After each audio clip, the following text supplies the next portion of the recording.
เพื่อปลูกไม้ให้เป็นป่าแนะใส่เฮ็ดให้เนื้อที่ป่าปกคลุมทั่วประเทศให้ได้70%ในปี 2025 ตามทิศทางและคาดหมายของรัฐบาล โดยได้กำหนดเอาหลายเขตในทั่วประเทศให้กลายเป็นป่าป้องกันและป่าสงวนแห่งชาติพร้อมทั้งกำหนดเอาวันที่1มิถุนายนของทุกๆปีเป็นวันปลูกต้นไม้แห่งชาติปีนี้แม่นครบรอบ45 ปี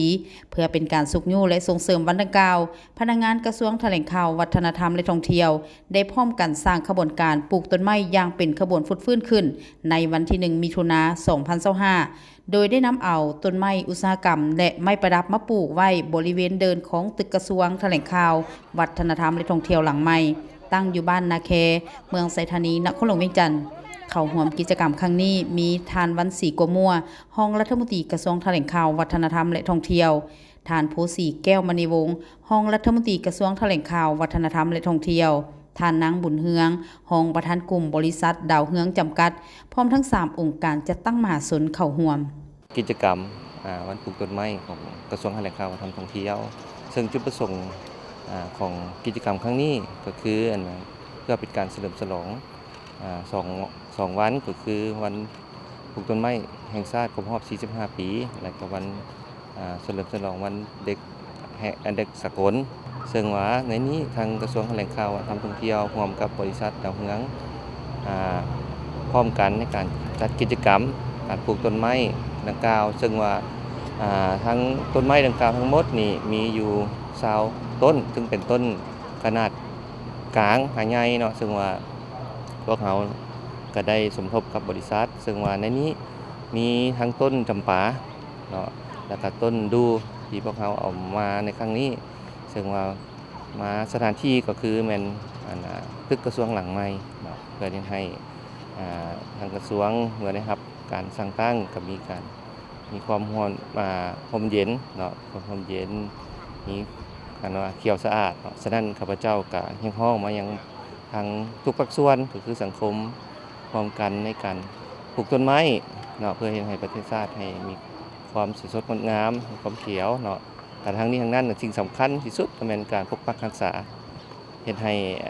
ต้นไม้ดังกล่าวสามารถอยู่รอดถือว่าหลายที่สุดนั่นแหละเนาะเจ้าถือว่ากิจกรรมดังกล่าวก็เป็นกิจกรรมส่งเสริมปลูกจิตสำนึกให้กับประชาชนเฮาโดยเฉพาะในแม่นวันปลูกต้นไม้แห่งชาตินี่แหละเนาะเพื่อเป็นการอนุรักษ์รักษาสิ่งแวดล้อมคือพวกเขาฮู้นำกันนั่นเนาะสิ่งแวดล้อมก็เป็นคือธรรมชาติให้พวกเขาหายใจเนาะถ้าพวกเขามีการปกปักรักษาหรือว่าส่งเสริมการปลูกขึ้นหรือว่าพื้นที่ให้มีพื้นที่สีเขียวทั่วประเทศหรือว่าขอบเขตในพื้นดินของประเทศลาวเฮานี่จะให้การธรรมชาติพวกเขาก็มีสิ่งแวดล้อมที่ดีขึ้นและเฮ็ดให้ป่าไม้ก็มีความยืนยงเนาะฉะนั้นแหละอยากชวนหรือว่าให้ประชาชนลาวเฮาเนาะให้มีความจิตใจหรือว่าในการปกปักรักษาอนุรักษ์สิ่งแวดล้อมในกล่าวนั้นเนาะอาจจะปลูกอยู่เรือนซานก็ได้เนาะหรือว่าสิปลูกอยู่สวนหรือว่าขอบเขตที่ว่าพื้นที่พวกเขามีเนาะอันนี้ก็เป็นอันนึงที่ว่าเป็นการดีในการส่งเสริมสิ่งแวดล้อมเนาะ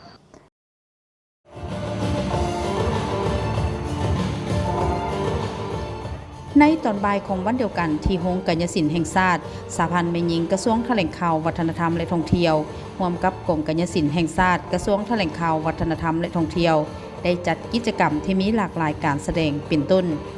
การแสดงศิลปะกายศิลป์ละครตุ๊กตาและเข้าร่วมกิจกรรมสำหรับเด็กเพื่อสร้างความเบิกบานมนต์ซื่นและพักผ่อนหย่อนอารมณ์ตามสิทธิของเด็ก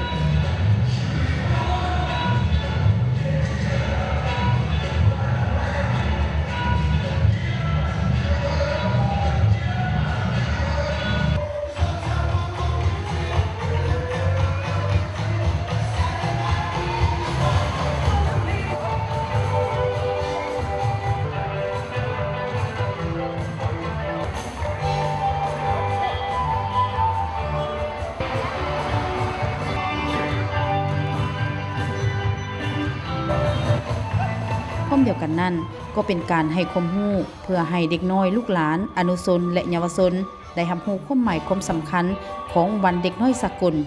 สร้างเขาเจ้าให้กลายเป็นน้อแหน่งรุ่นสืบทอดที่ดีของชาติเป็นลูกหลานที่ดีของสังคม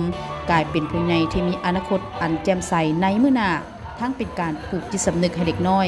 ในการอนุรักษ์รักษาวัฒนธรรม และอนุรักษ์รักษาสิ่งแวดล้อมแบบยืนยงและสีเขียว